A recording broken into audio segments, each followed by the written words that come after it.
અત્યારે માધાપર ચોકડીએ છું અને રિક્ષામાં મુસાફરી કરી રહી છું. હું જેમની રિક્ષામાં મુસાફરી કરી રહી છું that is Allah Rakha Khan.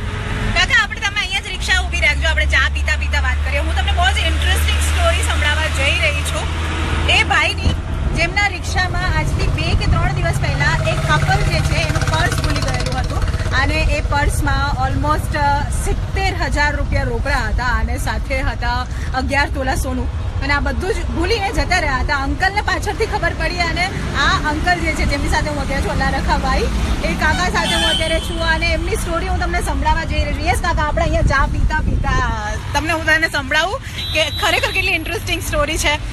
He is the one. આ અલ્લા રખાભાઈ છે. કાકા તમને બધા જોઈ રહ્યા છે, એમને હાઈ કહી દો.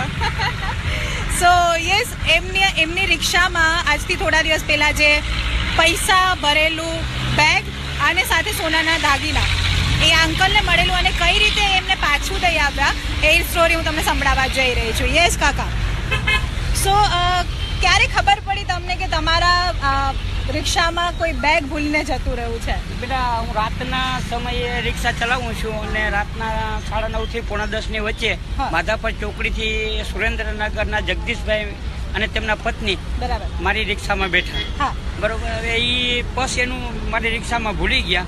નાગેશ્વર મેં એમને ઉતાર્યા. પછી મેં એક ફેરો સૈનિક સોસાયટીનું કર્યું અને એક ફેરો રૈયા ચોકડીનું કરી આવ્યો. બાદમાં એક છોકરાએ મને કીધું કે કાકા પર્સ તમારી રિક્ષામાં પડ્યું છે, તમારું છે? મેં કીધું મારા પેસેન્જરનું છે. એટલે પર્સ મેં લઈ મારી જે સીટ નીચે, રિક્ષાના ડ્રાઈવર સીટ નીચે મૂકી અને પછી હું મારા ઘરે જતો રહ્યો. મેં ઘરે જઈને જોયું તો પર્સમાં સોનાના દાગીના, રોકડ રકમ, આટલું બધી માલ હતું. એટલે મેં એમાં જોયું તો એનું કોઈ એડ્રેસ હતો નહીં અને એડ્રેસ હતું તો ઇંગ્લિશમાં હતું. હું આટલો ભણેલ ન હોવાના કારણે મને કાંઈ ઉકલ્યું નહીં. એટલે પછી હું બીજે દિવસે સવારના 8 વાગે માધાપર ચોકડી ઉપર આવી. બધી રિક્ષાવાળાને મારા નંબર આપેલા કે કોઈ પણ વ્યક્તિ પર્સ ઢૂંઢવા આવે, ગોતવા આવે. તમે સામેથી એને શોધવા ગયેલા હતા, તમે આ વ્યક્તિને અહીંયા ઉતારેલા છે તો ત્યાં કદાચ એ મળી જાય, તમને એ શોધતા હોય. પણ મને એ ખ્યાલ નહોતું કે આ વ્યક્તિનું જ હશે. એટલે મેં જ્યાં ફેરા કર્યા હતા ત્યાં 2 ચક્કર મેં મારેલા. બરોબર. પણ મને કોઈએ પૂછેલું નહીં એટલે મેં રિક્ષાવાળાને નંબર આપેલા. એટલે એક રિક્ષાવાળા એ ભાઈને નંબર આપેલા, ઢૂંઢતા એને હશે તો એને પૂછેલું અને એ નંબર એને આપેલા. એટલે આ લોકોએ મને ફોન કરેલો કે કાકા તમારા રિક્ષામાં મારું પર્સ રહી ગયું છે, જો તમે રિક્ષાવાળાનો નંબર આપ્યા છે એની અમને નંબર આપ્યો છે. અને મને કે અમે માધાપર ચોકડીએ છે. મેં કીધું સોરી, તમે માધાપર ચોકડીએ ઉભા રહ્યો, હું ત્યાં આવું છું. એટલે હું માધાપર ચોકડી આવ્યો અને એ લોકોને મેં પૂછ્યું, મને ભેગા થયા એટલે મને કે કાકા પર્સ અમારું છે. એટલે મેં એને પૂછ્યું કે તમારું પર્સ છે એમાં તમારું શું માલ છે, ખાતરી કરવા માટે. એટલે એ કે મારા પર્સમાં સોનું છે અને રોકડ રકમ છે. તો મેં કીધું રકમ રોકડ છે, બરોબર. તો એ કે 500ની નોટમાં પણ છે ને 2000ની નોટમાં ને 100ની નોટમાં છે. મેં કીધું ઓકે, તમારું જ છે. એટલે હું મારા ઘરે લઈ ગયો. મારે ઘરે લઈ જઈ અને એ લોકોને મેં એનું પર્સ એને પરત કર્યું. એના પછી એ લોકો એમના ઘરે મને લઈ ગયા. પછી એ લોકોએ એમના ઘરે લઈ જઈ મારું સ્વાગત કર્યું. જો અભિનંદન પાઠવા. અને તમે અહીંયા રાજકોટમાં કેટલા ટાઈમથી રહો છો? ઘરનું ઘર છે, ભાડે રહ્યો છો? ઘરનું ઘર છે બેન, મારા ભાઈનું ઘર છે. અમે માંગરોળ, જુનાગઢ જિલ્લાના માંગરોળ તાલુકાના શેખપુર ગામના વતની છીએ. હમણાં 3 મહિનાથી અમે અહીંયા રહેવા આવ્યા છીએ. જો મારે પણ કુદરતની મહેરબાની છે, ખેતીવાડી છે, મારે થોડું ઘણું નારિયેળીનો બગીચો પણ છે. અમારે અલ્લાહની મહેરબાની છે, ખાવા પીવામાં કાંઈ ઘટતું નથી અને અમને કોઈનું મફતનો માલ જોતું નથી. અને અમારા ઇસ્લામ ધર્મ મુતાબિક જો કોઈનો માલ મળે તો એમાં અમારા 5 રૂપિયા સાથે ઉમેરી અને કોઈ પણ માલિક ન થાય તો ધર્માદામાં દેવા જરૂરી પડે. દેવા પડે તો એમાં મારે સામા ઉમરવા પડે.